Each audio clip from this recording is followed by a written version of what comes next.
Hello everyone, welcome back to my mini blog. আৰু আজি ভাবিছোঁ যে আপোনালোকক অকণমান মোৰ ৰুমটো দেখুৱাম বুলি যিহেতু ৰুমটো ৰং কৰা হোৱা নাই সেইবাবে বস্তুখিনি ৰুমত থকা বস্তুখিনি যিমান ধুনীয়াকৈ থলোঁ যিমান চিজিলকৈ থলোঁ অকণমান নিৰহ যেন অনুভৱ হয় ৰুমটো তথাপিও যিমান পাৰোঁ ধুনীয়াকৈ থ'বলৈ ভালকৈ থ'বলৈ চেষ্টা কৰিছোঁ ৰং নকৰাৰ বাবে নতুনকৈ পৰ্দাও অনা নাই কাৰণ ৰুমৰ ৰঙৰ লগত মিলাইহে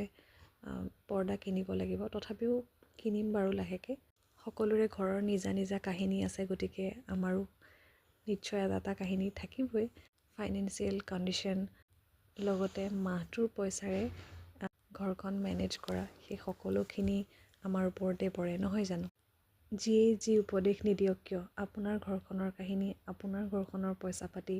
সেইখিনি আপুনিহে জানিব গতিকে যদি আপোনাৰ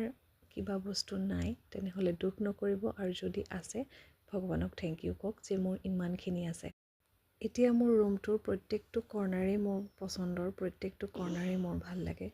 যেনেকুৱাই নহওক মোৰ বহুত প্ৰিয় আৰু এই যে অকণমানি টেমাটো